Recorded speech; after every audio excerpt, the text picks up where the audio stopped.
Did Omar and Oz, the winner of the block this year, pull the oldest trick in the book in terms of property auction? Trick so old that Mr. Danny Wallace also fell for. And for fans of these two blokes, I'm not saying anything about them doing anything untoward towards the show. Man, these guys just used the oldest trick in the book.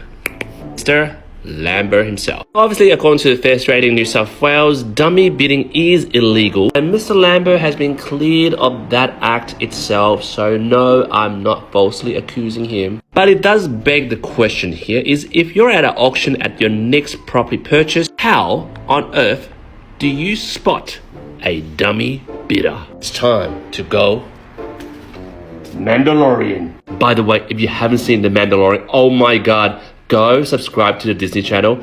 It's 7 days. You get a free subscription. Watch it all and then cancel it. Haha. So there are 7 things you should look out for to spot a dummy bidder. Number 1, look out for expensive Lambos driving in.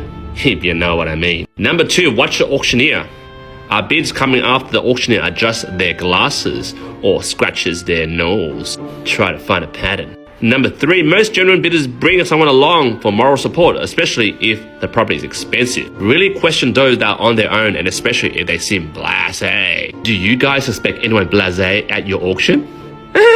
No. Number 4, during the open inspection of the property, check out family photos on the mantelpiece or on the wall. On the auction day, do you see familiar faces? Number 5, these bidders raise unusual amounts like a few million. And number 6, suspect those who scrutinize the contract of sales closely, because genuine bidders do that before the auction, not at the auction. And number 7, lastly, keep an eye out for unfamiliar faces at auctions. If you've been to many open homes, you probably recognize very similar people going. Lastly, as an extra tip, for those who plan to be a contestant for the next season block, don't end up like these guys who end up needing to sell their car after a disappointing loss, because apparently they spent a huge chunk of their savings to pee on the show. You learned something. Channel 9 doesn't really supply wardrobe to these contestants. And to look rich in front of the camera, they had to unfortunately sell their $80,000 Ford Ranger. While these guys, the winners of the block,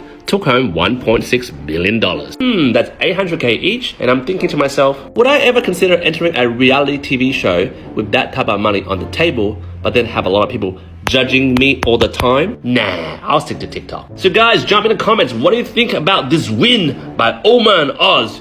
Do you think they pulled the oldest trick in the book? Let me know.